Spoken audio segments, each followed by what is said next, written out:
Well, hello and welcome to Crappy Hour, August 25th, 1975, the day of my birth. I've just come out of my mother. And I've seen Ronnie. my first Real Housewife smoking a cigarette, drinking out of a box of Franzi in a hospital and saying, I was going to call you Rhonda, but you've got a wiener, so I'm adding an L to the end. Welcome to the world. Hello, everybody. I'm Ronnie, and that's Ben. Hello, Ben. Ronnie, hi, happy birthday, happy big 5-0. This is so exciting. I'm celebrating on my side of the birthday screen. balloons on your screen. Thank you, Ben. I'm celebrating. We love Thank you, everybody, so much for being here and in the comments. I'm reading your comments. Thank you, guys. Thanks so much for being here. Wow, this is 50. What a crazy time. It was just like yesterday, except I'm older. God bless it. But I'm just going to keep getting little pieces of skin chopped off for the rest of my life once a month. So we'll see where that goes. Oh, and last night I watched The Substance to celebrate. Oh, you did? How was that? Yeah. Well, it really gives a new meaning to, like, there's a thin person in me just dying to get out, you know? My God, that movie was disgusting. Oh my God, but hilarious too, right? Yeah, it was really good. It was pretty good. But I was like, if you look like Demi Moore and you're really that upset, we're all screwed. Like, Demi Moore even looked amazing in that movie. I was like, it's not like they made her ugly or fat or anything. She's just like, I'm Demi Moore, but I want to be younger and prettier. And I was like, girl, then the rest of us are just like, let's just all commit mass suicide, because what the hell? Yes, but like when late in the movie Demi Moore looks a certain sort of way and she puts on her little earrings, that was to me my favorite thing I saw in the past year. Her putting those little, like, it was like little eyelashes or something on when she's in a state of disarray. Yes, one of her transformative moments. Honestly, like, when I saw that, I was like, Ronnie has to see this movie. It was really just about that scene. I just wanted you to see that scene of her getting ready and glamming up. That was like, I just died. I was like, this movie is so crazy. I can't believe they're doing this. I think it's the perfect thing to watch on your last night of your 40s. Yeah, because you know me, I want to get everything done. And I mean, ever since Miami this season started airing, I've wanted to get my knees done. I've never even thought about knees being wrinkly. I feel like Bravo just gives me these things that I want to go under the knife for, you know? Yeah. It is funny that Bravo is creating some sort of knee anxiety. Well, I mean, now that you're 50, you now have to list 50 things that you've learned for the rest of the episode, and we're all waiting. Oh, God. Let's just start with 50 pieces of gossip from Bravo. Because we all know I learned nothing. We know I learned nothing. That's the joy of being 50. You can finally admit I learned nothing, and I'm never going to learn nothing. And I'm fine with it. I learned nothing if I don't have you. One thing people are asking us quite a bit about is Real Housewives of London. We are not watching it. And the reason we're not watching it, even though we are both completely in love with Housewives, obviously, is that what if they put it on Bravo? Like, what if they license it and start airing it on Bravo or something? Then we'll have to do it all over again. Although I suppose we could recap it for Patreon and then put it on the main feed if they ever release it. I mean, I don't know. What do you want to do? I don't know. I don't know. I've got to think about it. I don't think the demand has actually been super high, and I feel my concern is that a lot of people will not be able to access it.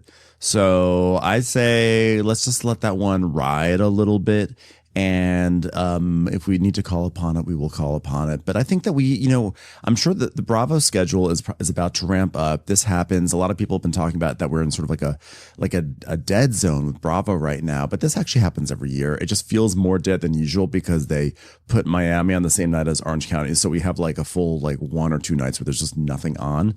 But we'll all get through it together. That is weird, though. It is super, super weird.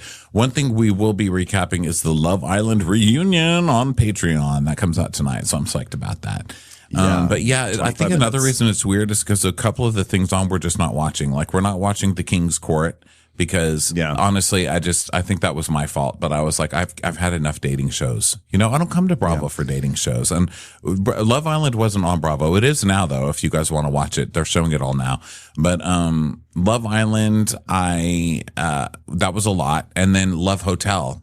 And then this other one came out, and I was like, I'm sick of fucking fake dates. Okay, I have enough fake dates on my own. Yeah, I've only watched, I think, 1 or 2 episodes of King's Court, and like obviously, as Karen Huger says, like the eye candy is, or I guess that would be arm candy, but like obviously these are like 3 of the hottest guys we've ever seen on dating shows. I mean, it's Tyson Beckford, the most famous male supermodel of all time. I mean, it's really. If you wound up on this show as a contestant, you really hit the jackpot, I think. But that being said, it's like very no, because he's like douchey, and I'm sorry, I watched the first episode of it to decide that I hated it, and he started crying about how traumatic his love is so traumatic, and it's not any less traumatic for him just because he's a model. And I was like, fuck off. Like, I'm not going to sit here and listen to the prettiest man in the world cry because you think it doesn't make it easier, but it does, sir. It fucking does. And I'm not going to sit here and listen to you cry about it, sir. The hard part I had was Holly Robinson and her husband, Rodney, like hosting. I don't know if they also do Queen's Court, but they're like this weird like piano lounge act on the side of the show. They're like sitting at the end of the table like, so looks like you guys had some dates. Why don't you tell us about it? I feel like they're going to break into song any moment. I'm like, what? They're acting so strange on this dating show. But yeah, no, it just wasn't a very good show. I was sort of in it in the beginning, but then when they went on their separate dates and went skydiving and then painting, I was like, this just kind of feels like scripted crap. And I know everything's scripted, but if I can really see it and sense it, it's just not going to really be for me, unfortunately. Yeah, so I think that's why we feel more barren in the landscape, because we've got that we're not really watching, and then McBee, which we're watching, but it doesn't feel like a very Bravo-y type show, So, but we do have 2 Housewives on at one time, and we've got a pretty solid Below Deck season. I know some people hate it because it's like new and datey and all of that, but I mean, I like it. I even like the Instagram walls, as we've argued about. So. I'm fine. I think Bravo's giving us the best and the worst these days. I think that Orange County and Miami are like excellent, and they're doing great work. And I think that Below Deck is. I'm not really enjoying this season. I'm not going to lie. And, my feelings on McBee are, that I'm happy for you, Ronnie. So the point is, it's, it is a little bit like up and down, but I'm excited. Salt Lake City's around the corner, and I'm sure there's going to be like a million other shows that they're about to drop. I'm sure Mediterranean's got to be coming out soon. There can't be much time left on Below Deck. And there's got to be shows. There's got to be shows. Vanderpump Rules reboots coming up, I think, in the fall. We've got plenty coming, so it's all good. And we should always be grateful for what we have. We've got a good season of Miami, a really good season of OC. So you know what? Thank you, Lord. That's what I'm saying today. Thank you, Lord. Okay. Thank you, Jesus, for everything that you've given us. Okay. So now let's move into some gossy goss from the Bravo. I think the biggest piece of news this week that still has me reeling, and it's actually really upsetting to me. I just mentioned Jesus, which leads me to blasphemy, of course. And did you know that Sonjarita's house on the Real Housewives of New York, she sold her house. They got it for a steal, and it's been turned into a sober living facility. What? Yes. The fuck? That is like opening a gay porn studio inside of an old renovated church. How dare you? How dare you? Listen, we saw Poltergeist. Like, this is, so I just want to say, by the way, I was on Rachel Lindsay's podcast. It's coming out tomorrow, and we discussed this. We discussed this situation here, and I'm going to say to you what I said to her, which is that we saw Poltergeist, and we saw what happened when you build a house on a burial ground. It's not good, and that's what happens here. This is a sobriety burial ground. I just don't think that there's any way you can stay sober in that household. There's no way. There's too many memories. It's like built into the walls. You have to torch it down. You cannot make that a sober living. Not only can you not be sober in there, you shouldn't be sober in there. That is a space that is a testament to one lady's drunken descent into madness. And I don't think that anyone should have to be forced to be sober in there. I think that's such a good way of putting it, like a burial ground. Nothing good is going to come of that. Yes. It's not. It's like, that scene in Poltergeist, as long as we're talking about horror movies, when it's like the skeletons like emerge out of the pool and it's like, what is this? Like, you built it on a burial ground and you never told anyone. It's like that, Yeah. Nothing that's going to happen there. That house was built to be a shit-faced, good for nothing in. I mean, that's what that house is for. That's how it should remain. I don't believe in reason. And also, I feel kind of bad because sober living, listen, that's hard. That's a rough road to hoe. And they're out there trying to hoe it in a hoe's house, like in an old hoe's house who just first of all, Sonja, this might get Sonja sober just so she can move back into that penthouse. She can be like, it's sober living. Sonja will probably be the one to bring the booze back to that house. She'll sneak her way back in. She'll bring everybody Capri Sun bags. They'll all be filled with Tito's. But also, I feel bad for the people who move there because that house is not in good repair. I mean, it's falling apart. Yeah. There's brown ice. The hot water doesn't work. The pipes are all broken. There's mold in the walls. So do sober people need that? They're struggling. Okay. They're already struggling enough without putting them in a tent encampment. Okay, we don't need people who are trying to stay sober to be in a building where one day they will go down to the basement and find the bones of pickles. Okay, that is going to send people to the bottle all over again. They're like, you know what? Somebody keeps coming up right behind me. I don't see them, but I feel them, and they're offering to order me a DoorDash. I just don't. It's pickles buried in the basement underneath all the mayonnaise that they kept in there and all that weird shit that she kept in her basement. They're going to wake up in the middle of the night and there's going to be like the ghost of her facialist just like massaging their faces and just gossiping to them about stuff. They're like, wait a second. And then she just disappears. I could have sworn there was a lady gossiping with me, being messy. Australian Fly Girl says it's next to parking, decent location. Yeah, Sonja's building gets a lot of crap because it's a townhouse next to a big parking garage, and so people are like, oh, how so low rent? Everything's next to something. I mean, I don't see that big of a deal with that. Do you? Say go for it. I would personally love that. I mean, that's great for throwing parties, is parking for your guests, honestly. Well, also a parking garage is a great place to score coke. Or probably to have some sort of like, no wonder why she had so many gays there on the Wednesdays, like Wednesday nights at Sonja's. They just go bang in the parking lot afterwards.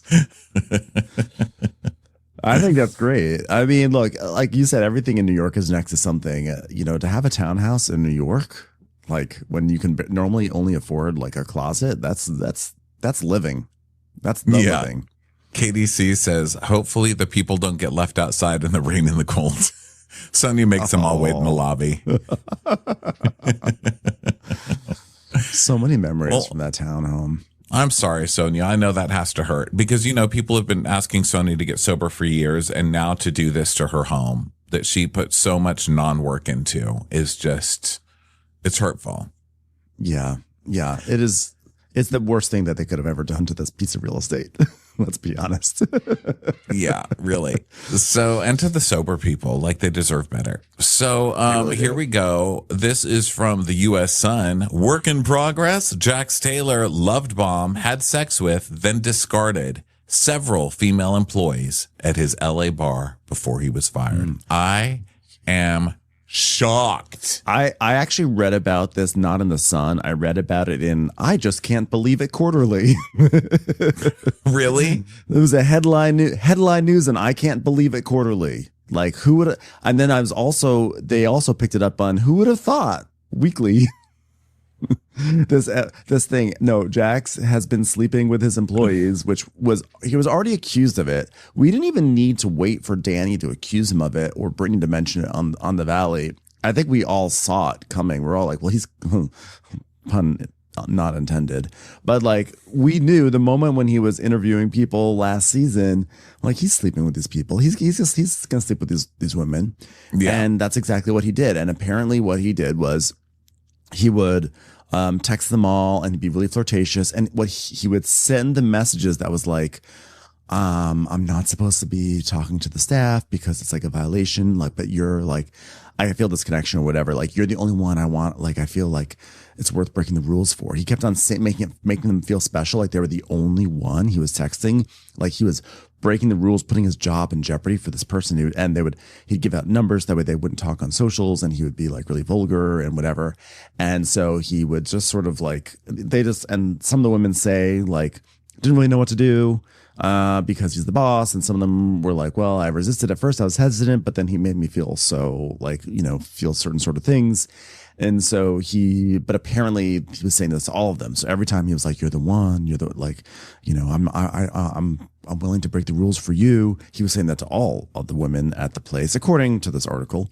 Mm-hmm. And he was, which is like so manipulative. And of course, the big thing is that, of course, he did not use protection, but he would buy them all Plan B or offer to buy them all Plan B. Oh, that's great. I mean, the article's going to be good because the byline, not the byline, that's who wrote it, right? The headline number 2 or whatever.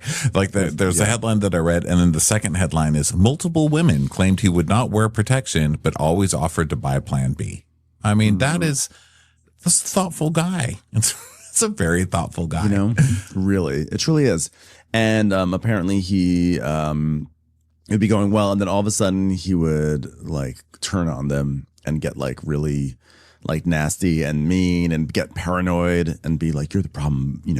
All the stuff that we would see him do on TV, he was basically doing sort of really much more aggressively and more disgustingly even to these women, according to the source who spoke to the Sun.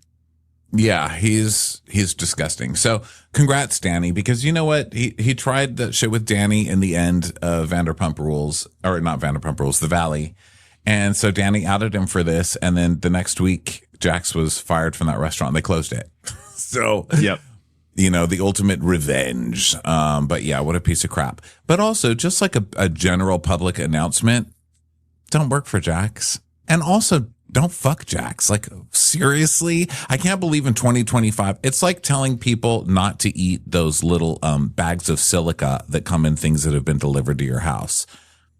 You need to be told not to eat that. You're going to die. You're going to die if you eat the pack of silica. Okay. We shouldn't have to be telling people in 2025 not to fuck Jax Taylor. There's like over a decade of evidence. Like, come on, man. I think the rule of thumb should be that if you are, if you're being manipulated by Jax, it can be very hard to see the logic. You start to say, oh, well, actually, he's really nice. He's very sweet. We've all seen him do his charm attack. And you feel these things and you think, well, maybe he's different. Maybe he's changed. Just know, no matter what you're thinking and how much you're starting to like him, don't sleep with Jax Taylor. Don't sleep with Jax. Don't even talk to him. Don't do it. Don't even talk to him. We were doing this a few weeks ago, and I was telling you I saw a friend who's a sweater gay who lives in Valley Village, and he said that he always sees Jax driving around on this golf cart and doing his cameos while he drives, like holding his phone up and be like, hey, I'm in a golf cart. And we got a couple comments being like, that's ridiculous. That's a lie. I don't believe that because it's too busy of a street. Like, you can't just ride down Ventura on a golf cart. Like, that's dangerous. Mm-hmm. It would never happen. He'd be pulled over. And then literally the next week, there were all these pictures of stupid Jax rolling down Ventura on his stupid golf cart. And no one doing shit to him. Okay. This is LA. You can get away. You'd be surprised with what you can get away with here. That little a-hole Jax. Yeah. The next stop for him, I guarantee we're going to see him pop up again in the manosphere. And he's going to be actually more repulsive than ever. And he's going to start doing annoying things. He's going to start doing like lots of CrossFit, or there's this new thing. What's it called? Like Hydrox or Hybrox or something. He's going to do that. He'll be like in shape, but he'll be kind of like annoyingly right-wingy, and it'll just be just the worst. Ugh. Yeah, he'll make a turn. He'll take a turn, but hopefully he won't be in the zeitgeist for that long. Just get rid of him. I don't even want to hear about him. And I know I'm promoting it by talking about him, but I mean, come on, we had to talk about this one because it's typical Jackson. It's just something we all saw coming for a long time. So we were all right. Yay. It's time for a commercial. It's time for a Crappens commercial. Okay. Yay. What do you want to talk about, Ben? Ben, pick one. Okay. By the way, I'm sorry my labeling is so bad today on these stories. I was doing it in bed and my copy. I figured the links were descriptive enough because now links are so like page 6, society, Upper East Siders mortified by sober neighbors who took over Sonja Morgan's townhouse. They're not going for brevity in the links, Yeah, you know what? You shouldn't even apologize because really I should apologize because it's your birthday and you shouldn't have even had to have done any of this. You shouldn't have to work on your birthday except for this very moment. So that's my bad. I should. I love reading. I you. love sitting in bed copying and pasting. I know you do. You do. Definitely one of the times I was like, I get to say this is my work. There is no complaint at all. Yeah. I'm going to go right to the next thing that's on this list here because I thought this was funny, this link that you put up. And then I had simultaneously seen this other link that goes right with it, right when I read this one. So it's about Stefanie. This is just a stupid story, but this is so Stefanie's stylist is clapping back at the haters because haters are gonna hate. Okay. So the stylist, someone somewhere on social media said something like, nothing about Stefanie's personal style clicks in place for me. If it's not the bangles, it's the bun. If it's not the bun, it's the makeup. If it's not the makeup, it's the color of this dress. If it's not the color of this dress, it's the dress itself. And then the bangles, and then the bun, and then the makeup, and then the color of the dress, and then this dress. Her personality, but whoever wrote this, please write a musical because you are the next Stephen Sondheim. I'm telling you this right now. The rhythmic nature of this beautiful comment is so perfect.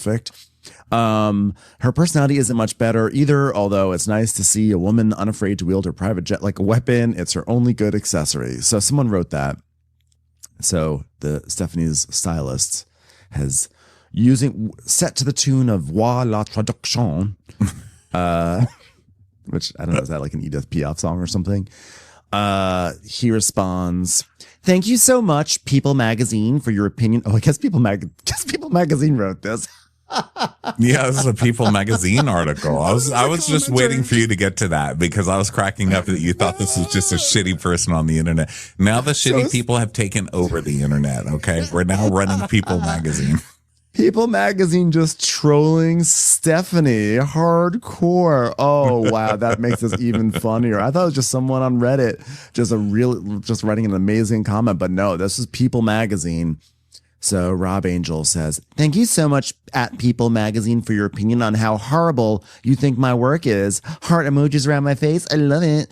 A weak person would be devastated to see this. However, a confident person like myself knows that whoever wrote this article has absolutely no taste because, sweetie, she looks stunning."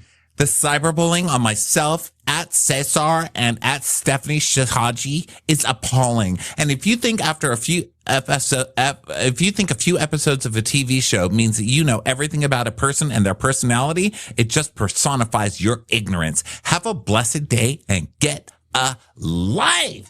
Ah!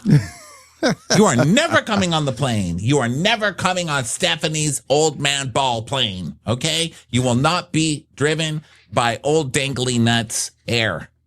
So have fun on the train, bitch. Wow. I'm glad to see that this person is not a weak person who is not devastated by this. I love to see a non-insecure person. I love how screaming that people are so insecure while you're ranting and raving on Instagram, going crazy.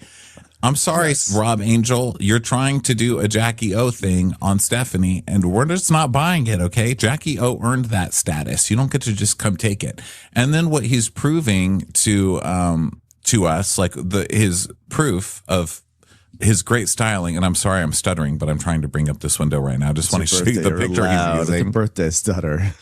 It's this is his example. I mean, I personally think this is okay. This is one of her better outfits, I think. I agree. It's just interesting that he chose to dress her like kind of a golden crappie. It's like she's kind of poop emoji. She's kind of giving poop emoji in this picture if you really look at it long and hard. Yes. So what's so funny is that also another shout out. I was on Two Judgy Girls. Then the episode airs today. And Courtney clocked something that we both missed, which is that Stefanie on the latest episode of Miami was wearing like a red jumpsuit kind of thing. And this was a week after Stefanie was the only one in the cast who did not wear red to dinner because she said she had no red. And then all of a sudden she had red for the next party. So I just want you to know, Mr. Angel, we are also aware of your complicit activity in lying on the dress code, okay? Because we know you had a red number for her and you lied. You lied and you participated in the lie that she did not have something red when everyone else was wearing red. Don't think we don't notice these things, even though we didn't notice and had to be told by someone. But now we notice and now we see it all. Yeah. That's the girl who shows up to white to somebody else's wedding. Yeah. 100%. Yeah, like Alex McCord at a wedding in Quag. So, the other thing is that first of all, this guy is doing his duty. You know, he is a loyal gay to his boss. And like the first rule of being a makeup and hair gay or stylist gay is that when people come for your boss, you have to attack on their behalf. So he's doing the right thing there. But also what's so funny is that literally just as I stepped on for tonight's broadcast, I happened to see on Twitter from Queens of Bravo, they put up this tweet, some social media post from Stefanie, and their headline is Stefanie went to a drag show in an attempt to show that she's fun. And we see two back-to-back Instagram stories. The first one is Stefanie wearing this like Kermit the Frog, like Fraggle Rocky green thing. And the caption is, wait, before I start, you didn't think I was boring, right? Because I have rules, but I'm not that uptight. So she's literally being like, guys, I'm not Jackie O. Look at me. I'm wild and crazy. And we see her in this outfit looking so silly. And she's like clearly dancing and clearly like, oh my God, I'm with like a drag queen right now. This is actually like so cool. I'm so relaxed. And I'm so fun. The gays love me. They absolutely love me. And then the next shot is her being like, that was fun, right? Just trying so hard to prove that she's fun. Yeah. I went to a drag show this weekend because I was in Palm Springs, and we went to this like fundraiser for trans people, basically. I mean, it was like a longer title, but for basically a trans fundraiser, which was really good. It was like a community fundraiser thing. And so they had a bunch of really good queens there. Well, they also had a lot of drag kings, and I haven't seen a ton of drag kings. You know, they're just not as popular in that world. So they had this drag king come out. And he was small. He was a small guy. And so he comes out and he's doing this like manly number. By the way, I think that's why drag kings can't catch on, because no one like really jams the same to like Willie Nelson in a drag bar. You know what I mean? They actually probably would do Willie Nelson. I'm trying to think of a better example. But like Nick Lachey, like no one's going to go crazy over Nick. Anyway, that's not the point. So the drag king comes out and there's a bachelorette party there, because of course there is at every drag show. And they were really cute. And the bride, the drag queen, immediately eyes the bride and comes right up and picks her up and carries her to the stage and drops her ass on the ground. Oh my God. Oh, He dropped her. He dropped her on the ground. Okay. And she's like, I'm okay. But she took forever to get up. I don't think she was okay. And then, the hostess, you know, the drag queen who was hosting it, we were sitting right by the backstage entrance, you know, like where they come on and off stage. And at the end of his number, he's waving and he's like smiling, and she goes up to him and she pushes him behind the camera. She goes, get the fuck out of here. Get the fuck out of here. I died. But anyway, yeah, Stefanie was like the girl they drop in the drag show. It's like her first time, you know, she's like, I'm totally down. And it's like, she's the girl that you're rooting for that drag queen to drop. But yeah, I saw her posting on Instagram this week, like, oh my God, hey everybody, these are all the friends that I pay for. Look at me buying friends. I must be buying them, right? That's why I'm surrounded by friends. And it's her at some party just doing her silent laugh. And then, I'm like, you paid for all those people, like you're paying for the dinner. Like, how is that not buying your friend? I don't know. The whole thing with her is she cannot be this defensive. You can't be a housewife and then getting offended at every little thing, because you could be the sweetest housewife on the planet and people are still going to show up on your Instagram and go, you dumb bitch, you're eyeshadow stupid. You know, it's just the nature of the beast. You need to calm it down over there. Question for you. Yes. I'm sorry. Say what you're going to say. I'm such an interrupter. Oh, I was just going to say she's going to have a tough time next season because, you know, she's going to be a villain like a really big villain. You know, they're going to go for her next season. Hardcore. Yeah. Well, Kiki and Gertie have done interviews. Kiki unfollowed Gertie. It's like a big deal. And everybody's like, why, Kiki? Why? So they've been doing interviews, and they've both said in their interviews that this is going to be a record-breaking reunion because something that's absolutely never happened before on any Housewives reunion happens at this reunion. So people are asking, like, what is it? I don't know what it is. I have a guess, but what's your guess? Something that has never happened before. Maybe the announcement of the new cast member. Maybe someone gets promoted live on the show on the reunion. Oh, like turned into like from friend of to regular. Maybe someone gets fired on the spot. Although kind of Adrienne Maloof was sort of fired at the reunion once. That will be your last act as a Bravo housewife.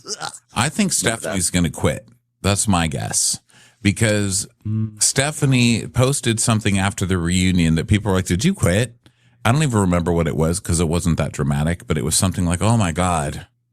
I don't know, whatever it was. People were like, are you going to quit? Are you quitting the show? And she said no. In most reunions. Yeah. Yeah, but I'm wondering if that's my only guess. I don't know what else it could be. Oh, well, East Awesome has a prediction. Air conditioning was discovered at the reunion. Maybe that's what happens. Carrie says someone shits the couch, and Emily says Larsa reveals her plastic surgery. Someone says something that's never happened. Probably Andy not asking about plastic surgery. And Amanda says at Carrie, surely Ramona pooped on the reunion couch before. I don't think that would be the first one. I have to say, one thing that I was really shocked about was that on Friday I saw that Larsa was trending, and lots of people, I went on and I looked, and lots of people were just like super angry at Larsa for being mean to Lisa and saying how Lisa's such a nice girl and everyone's ganging up on Lisa, yada, yada, yada, yada. And everyone was just like coming down on Larsa, which they should, because Larsa is like literally like a demon that's come out of hell. But like, it's just funny to me that everyone is so kind to Lisa. I'm like, does everyone forget that Lisa's an asshole too? I feel like they're both two assholes just going at each other. It's like death becomes her, right? And it was just very funny that, like, to me, the audience was super sympathetic to Lisa. But I think that just goes to show, like, no one likes a gang up on these shows, no matter what. That's why Katie is doing so well in Orange County. Yeah, I think so. Although Katie, I mean, I don't know if she's doing so well. Do you think she's doing really well? I think she's kind of a mess. I'm kind of embarrassed for her because I've been rooting for that girl, but it's just getting worse and worse. No, she's very messy, but we're all rooting for her. And like, we're all rooting. We're like, oh, and then there's always pictures. Like every time I go onto X, people are like, look, there's always a picture of Katie looking, drop dead gorgeous. They're like, look at her. They could only wish. They could only want. And they show up like a picture of Tamara looking like she just climbed out of a washing machine. And they're like, look at Tamara trying so hard. So like, people I think are like on Katie's side. I bet, even though I think we all at this point acknowledge that she's lying too much. Yeah, she's full of it. I mean, she's extremely artless. I would say her art level as a housewife is sad. Like, it's bad. It's really bad. But maybe with some practice, she could be better. I mean, I just like that she stays so calm. I think that there's something to that about having that level of just icy calmness that no matter what you say to her, she's just like, that's not true. I didn't do it. Mm-hmm. Whatever. Shannon forgot her sandwich. I think Katie is sort of like a Willa Ford type, like it's having her moment. We're rooting for her. We know she can do it, but she's like maybe slightly too clunky to really be legendary. Like she just has to kind of get a little tighten it up and have have some longevity there, Yeah. Get your lies straight. But this week last week when they had her confessional and she's like, okay, so should I say what really happened or what I'm supposed to be saying? Or like, which do you guys want right now? Am I supposed to say the truth or do you want me to keep lying? Should I go with this lie or that lie? Which one do you guys want? And they're like, okay, tell us the truth. Yeah, exactly. Emily says, kudos to Katie considering this is her second season and she's already got the monotone lies down. That's exactly right. Monotone lies. I'm really excited for this next episode of Orange County. But anyway, let's go on to some more headlines. Let's get this one. I'm going to do another OC because we brought up Katie. You want to talk about the art of lying and how to get it down pat?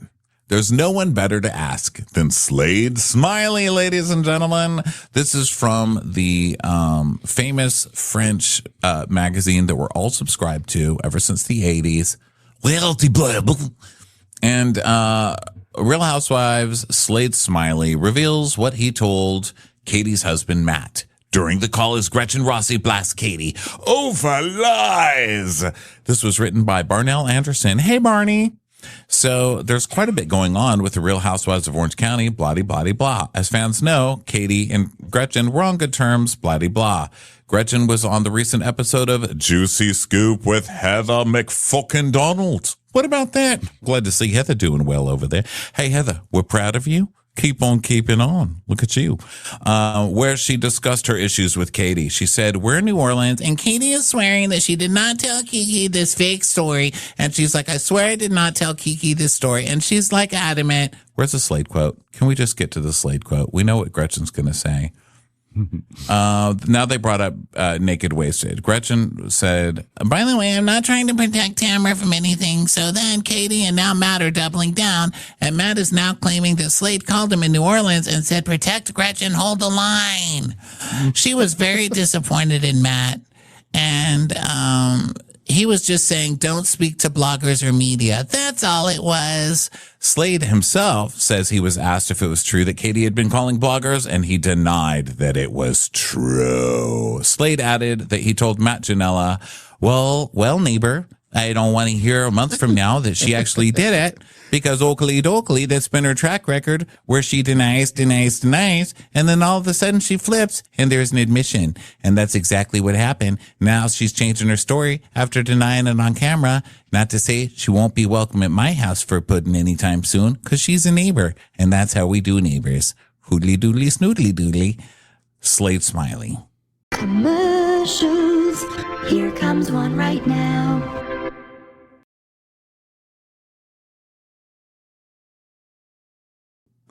I just don't, it's like Gretchen being on camera, telling Tamara, yeah, well, I was really, really drunk. And the next day I went to the hospital because I was so sick. And then telling us I never went to the hospital. That to me is a harder pill to swallow. Like that's like we're talking about like, oh, are Katie and Matt lying, whatever. Like Katie obviously did lie. But her next like potential lie makes more sense that she and Matt are protecting Gretchen because there was a request that Gretchen, that they protect Gretchen. Now, whether or not that's true, we don't know because Katie has lied. But I think Gretchen having a more of a blatant lie means that I just don't believe Gretchen as much. And Slade's history of being sort of a housewives Svengali does not work in his favor either. So in this case, I'm going to side with Katie. I do believe that Slade said something along the lines of like, hey, like, don't like, let's just deny everything. I don't want this to become a whole mess. But now it has 100% become a whole mess. Yeah. Yeah. I mean, it's a messy season because they're all lying so much, and it's a couple crazy things are happening. One, you've got Katie. I mean, obviously, Katie goes to dinner with all the couples. Gretchen says, yeah, that night was really bad. I felt so sick in the morning. I went to the hospital and they tested me and I tested positive for something or whatever she says, which was probably just exaggerating. It was probably something like, I woke up and I was so sick, I thought I'd been roofied. But, God knows what she actually said. Then Katie was so excited to get gossip that she immediately went out and started telling bloggers or a podcast like, honestly, host, which is not a blog, but still. And then she got caught. And then then Slade was like, hey, keep this off camera. We don't want all this on camera. We just got Gretchen back on here. We don't want Bravos, getting rid of Gretchen. So that is all amazing because they've all proven now to be such liars that actually Katie is believable now.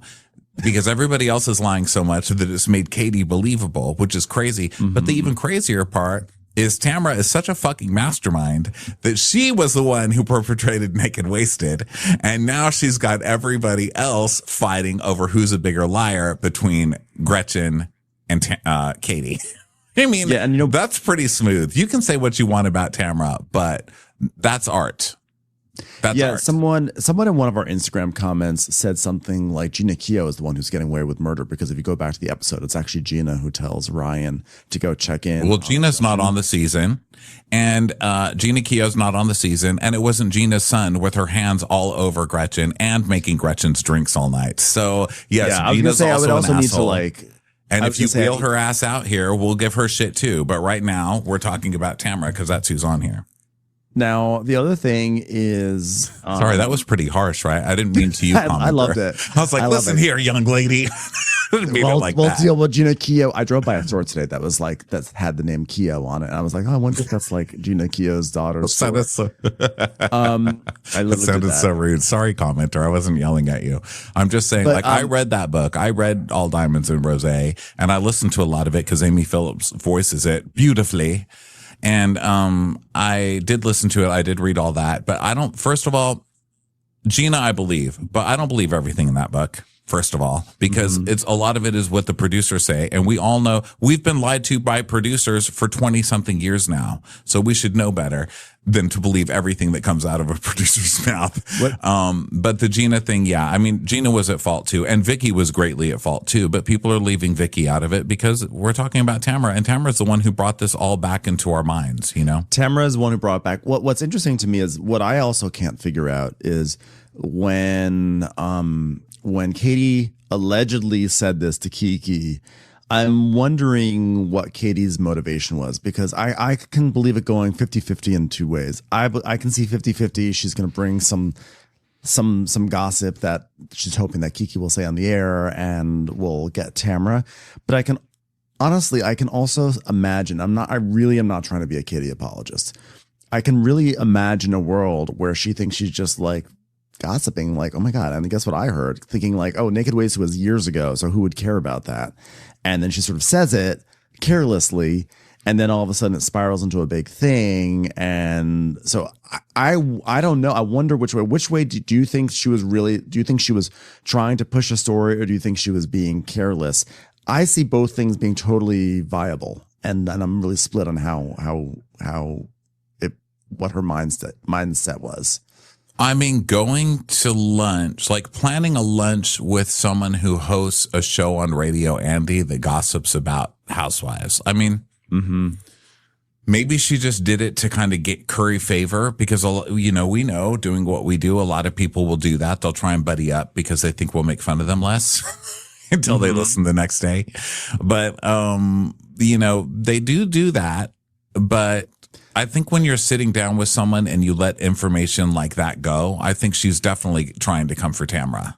Don't you? Yeah. I don't think she was trying to come for Gretchen.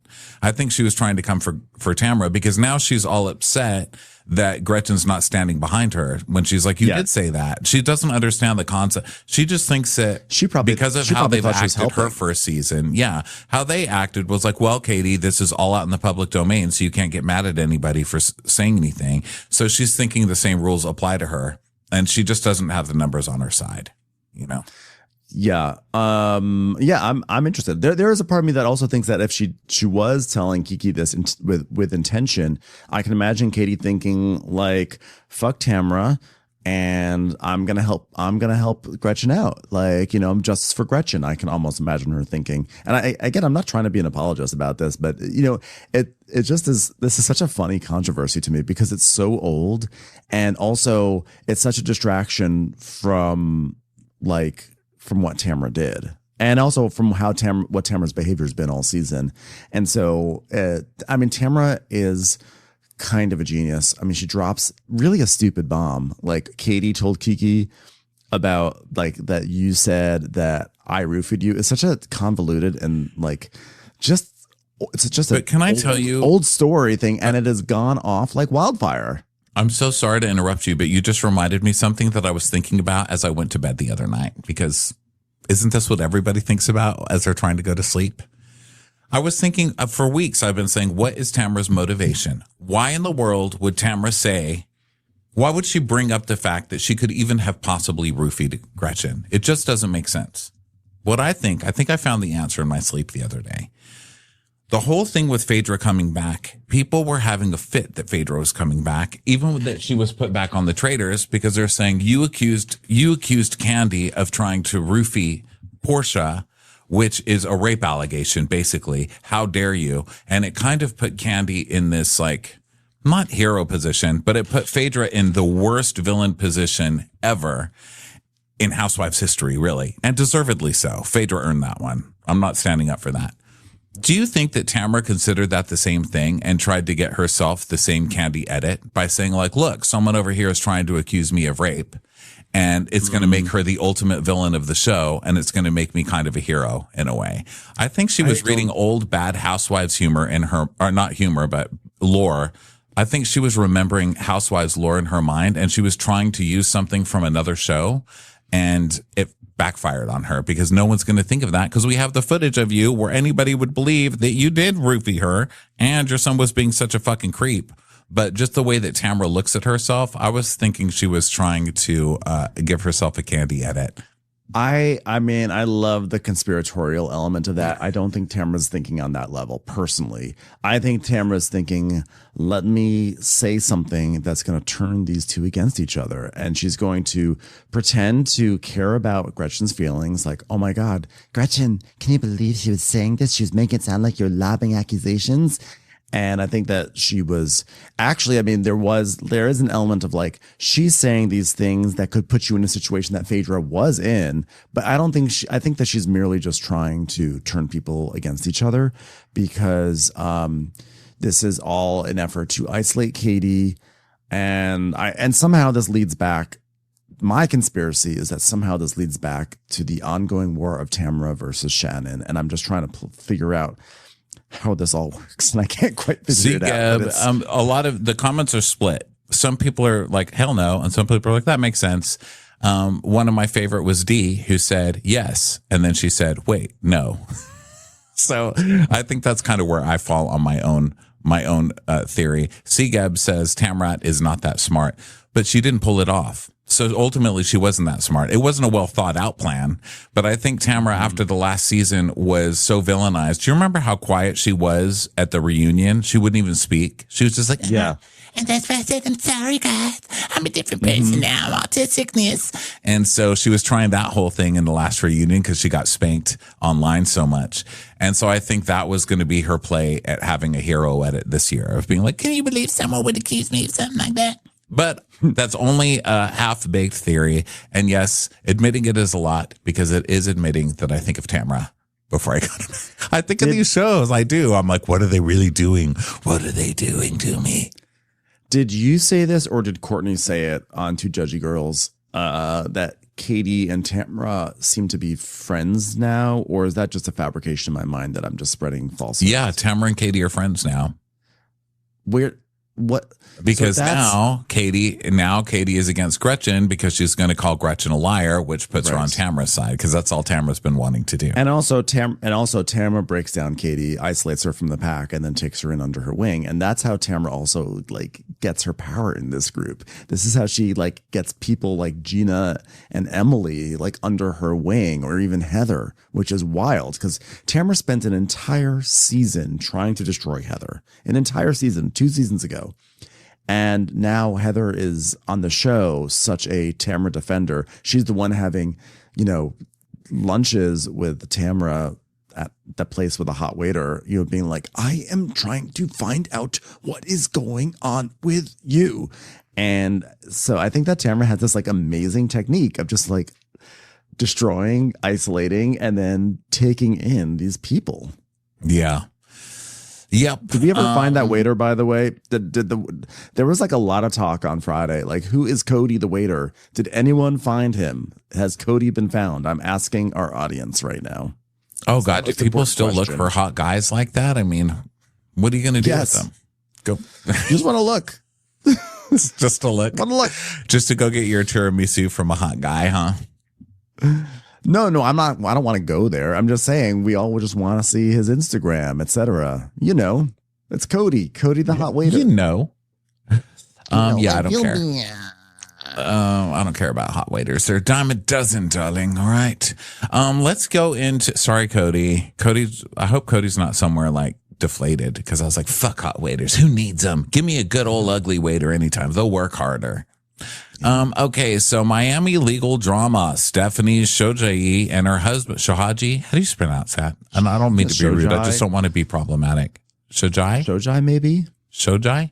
Okay, Stefanie Sonjarita and her husband, Old Balls Blaine owner, intend to sue former Real Housewives star Anna Quinones for defamation. Oh, no, Anna. The boogeyman of Miami is Anna.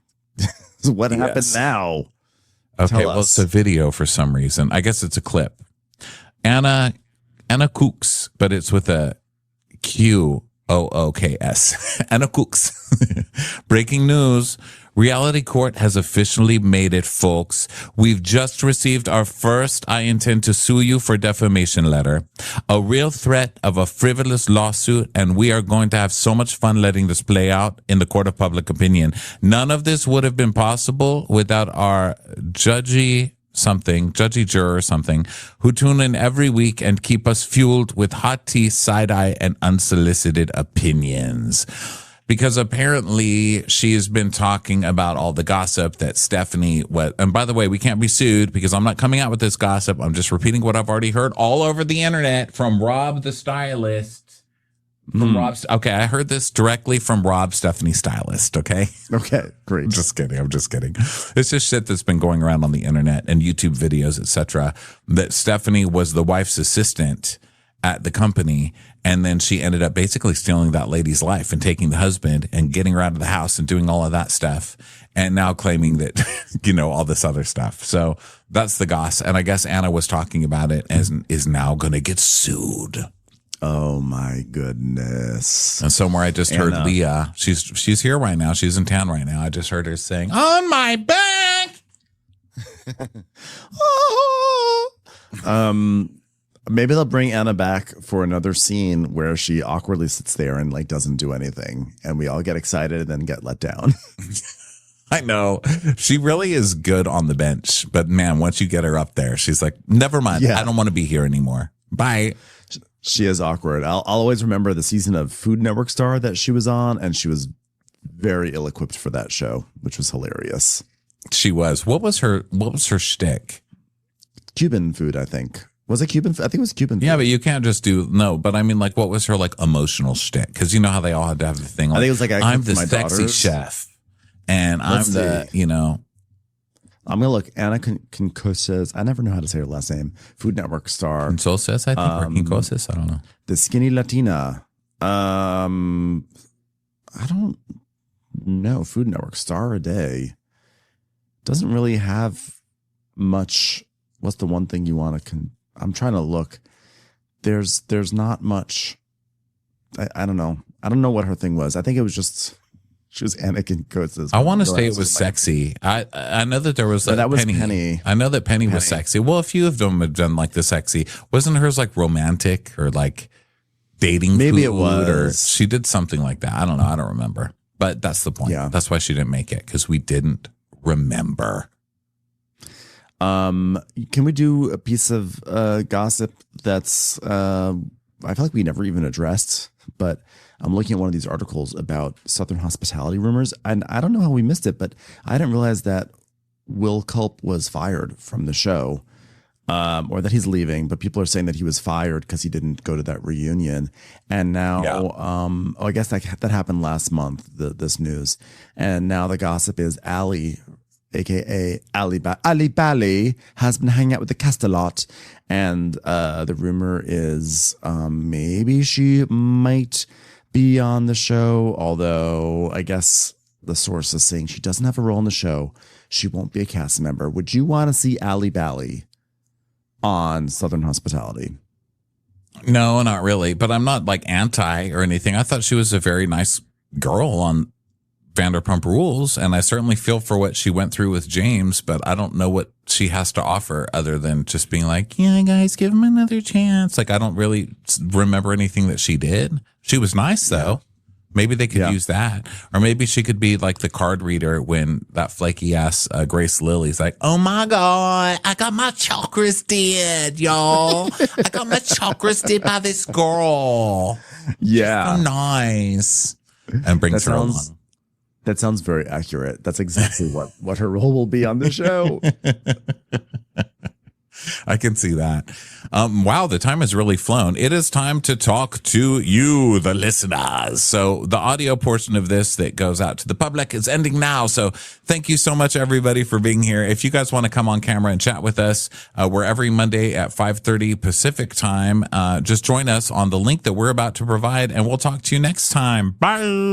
Bye. Watch What Crappens would like to thank its premium sponsors. Ain't no thing like Allison King. It's always a party on Allison Block. Our way is the Amber way. It's the Foster and the Furious. It's Amanda Foster. It's always automatic with Ashley Auto. Put your hands together for Carly Clapp. Get on the right foot with Chrissy Offit. She's not just a Sheila, she's a Daniela. Etchels. We never miss her call. It's Diane Call. Aaron McNicholas. She don't miss no trickolas. Hava Nagila Weber. You'll never hide from Heidi Eleanor Jones. I go, you go, we all go for Hugo. Jamie. She has no last namey. She's our kind of mess. It's Jennifer Messer. Sipped some scotch with Jessica Trotch. She's our favorite streamer, Caroline Peacock. Kristen the Piston Anderson. Get a bee in your bonnet with Lacey B. Que sera, whatever will be, will Lauren Silsby. Bringing the funk, it's Leslie Plunkett. She gets an A from us. It's Lindsay D.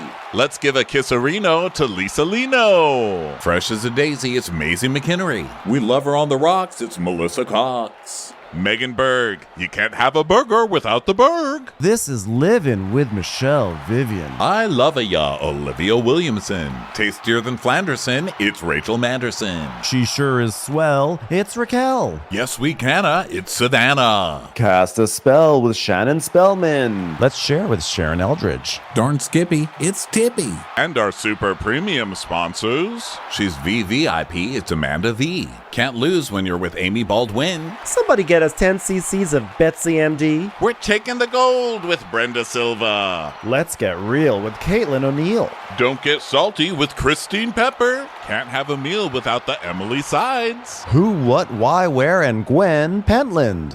Let's go into the woods with Guy Tubbs. It's our queen. It's Queen Laifa. Nobody holds a candle to Jamie Kendall. Hail the Cork Master, the Master of the Cork, Jennifer Corcoran. We got our wish, it's Jen Plish. She's not harsh, she's Jill Hirsch. My favorite Murdo, Karen McMurdo. We love him madly, it's Kyle Pod Shadley. In the study with a candlestick, it's Leslie Peacock. Gee, it's Lisa H. We're ride or die for Lisa Ryder Barron. She's a whiz, it's Liz Sarthy. Always killing it, it's Lola Alkalani. The incredible edible Matthews sisters. She eases our woes, it's Melissa St. Rose. There's a chance of meatballs, it's Rebecca Cloud. Neat. It's Ronit Feldman. She's the queen bee, it's Sarah Lemke. We cannot tell a lie. It's Sarah Telefson. Shannon, out of a cannon, Anthony. Please don't stop, it's Soli and Pop. Let's take off with Tamla Plain. It's always a good time when you're wasting time with Bravo. She ain't no shrinking Violet Kuchar. We love you guys.